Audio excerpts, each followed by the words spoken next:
नमस्कार. मी माझ्या आयुष्यातील एक खूपच खास ब्राईडची गोष्ट सांगणार आहे.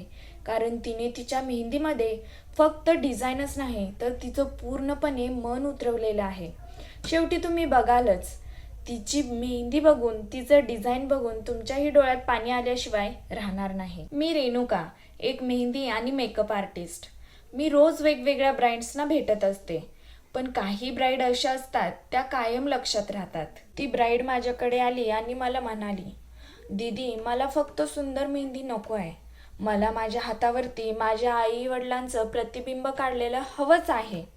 ती मला म्हणाली, लग्नानंतर मी घर बदलणार आहे, पण माझ्या आई वडिलांची आठवण कायम माझ्या हातावरती अशीच असावी.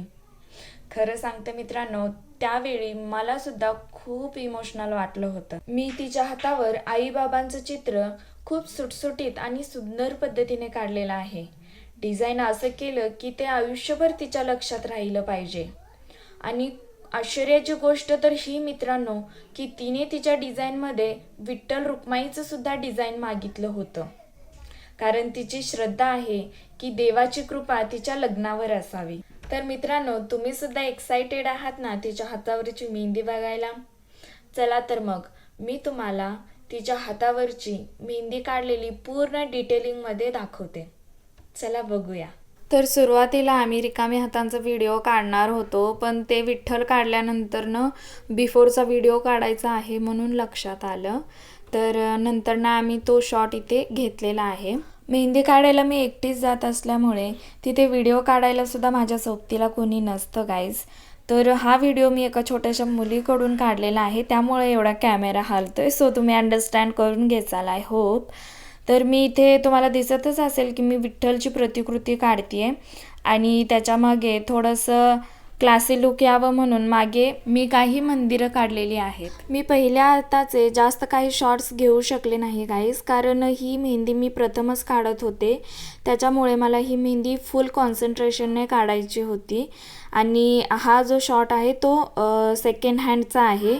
इथे तुम्हाला वरती दिसतच असेल की वरच्या साईडला रुक्मिणीची प्रतिकृती आहे आणि त्याच्या खाली ब्राईड आणि तिच्या आईबाबांचं चित्र मला काढायचं होतं. या शॉटमध्ये तुम्हाला स्पष्ट दिसतच असेल की मध्यस्थी मी ब्राईड काढलेली आहे आणि आता मी जे काढत आहे ते ब्राईडचे बाबा आहेत आणि दुसऱ्या साईडला जी ब्लँक स्पेस दिसते तिथे मला ब्राईडची आई काढायची आहे. तर या हातावरची पूर्ण प्रतिकृती कंप्लीट झाल्यावरचा फोटो तर मी तुम्हाला दाखवणारच आहे, पण दुसऱ्या हातावरती मी काय काढलेलं आहे ते सुद्धा मी एंडला दाखवणार आहे. सो हा व्हिडिओ तुम्ही शेवटपर्यंत नक्की बघा. तर हा आहे दुसऱ्या हातावरचा पूर्ण फोटो, किती सुरेख दिसतोय. तर हा बघा गाईज, हा आफ्टरचा व्हिडिओ आहे.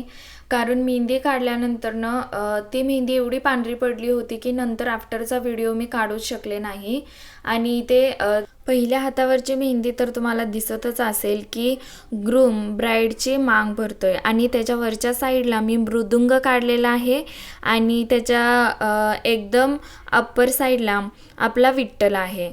तर दोन्ही हातावरची मेहंदी बघा किती सुरेख दिसते. एका साईडला विठ्ठल रुक्माई आणि त्याच्या खालच्या साईडला तिला हवी तशी डिझाईन मी काढून दिलेली आहे. हे फोटोज तिने मला सुडा घातल्यानंतर पाठवलेले आहेत. तुम्ही बघू शकता याच्यामध्ये किती छान रंग खुललेला आहे आणि मेहंदी किती छान दिसते. बॅक साईडला सुद्धा मी तिला कलश, गणपती, अग्निकुंड, गटबंधन यासारखे प्रतिकृती तिला मी काढून दिली होती.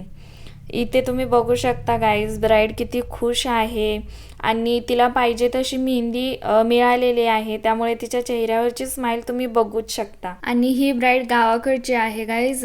गावाकडे ती एवढी हौशी होती की तिने फोटोग्राफर सुद्धा तिच्या मेहंदीला बोलवलेलं होतं.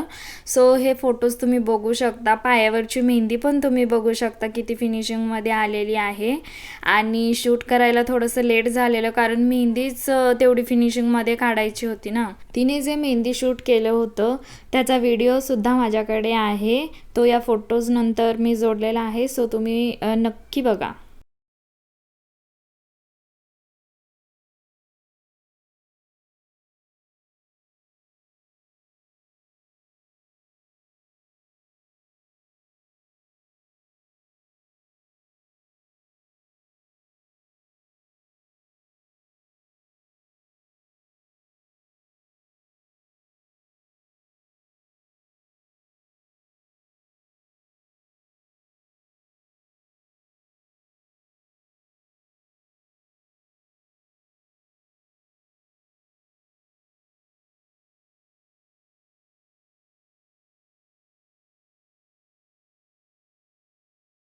तर तुम्हाला अजून एक गोष्ट सांगायची होती की ही मेहंदीची ऑर्डर मला कशी मिळाली.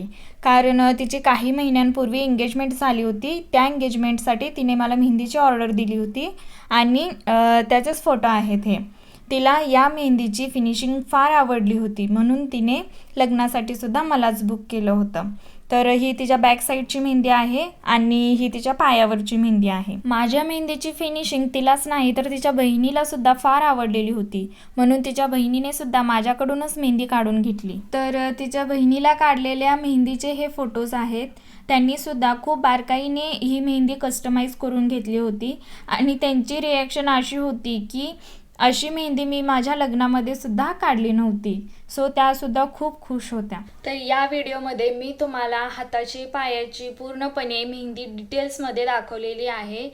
तर तुम्ही अंदाज लावू शकता का मला ही मेहंदी काढायला किती वेळ लागला असेल साधारणतः? जर तुम्हाला अंदाज लागला असेल तर तुम्ही मला कमेंटमध्ये तेवढे तास मेन्शन करू शकता किंवा कमेंट करून सांगू शकता की एवढ्या एवढ्या तास तुला लागले असतील दीदी म्हणून. तेव्हा मी तुम्हाला रिप्लाय करेलच मला किती तास लागलेले आहेत ही मेहंदी काढण्यासाठी. त्यासोबत तुम्ही फिनिशिंगचा पण विचार करा. आणि काढायला मी एकटीच होती, त्याच्यामुळे एकटीला ही मेहंदी काढण्यासाठी किती वेळ लागला असेल ते तुम्ही मला कमेंटमध्ये नक्कीच सांगू शकता. अशा ब्राइड्समुळे मला सुद्धा माझं काम करायला खूप आवडतं, कारण मी फक्त डिझाईन काढत नाही तर सुंदर आठवणी तयार करते. माझा जर हा व्हिडिओ तुम्हाला आवडला असेल तर माझ्या व्हिडिओला लाईक करा, एक सुंदर कमेंट करा आणि माझ्या चॅनलला सबस्क्राईब करायला विसरू नका. आणि हो, महत्त्वाचं म्हणजे येणाऱ्या काही दिवसातच मी बेबी शॉवरची मेहंदी आणि मेकअपचा फुल व्लॉग घेऊन येणार आहे. So stay tuned. तुमचीच रेणुका.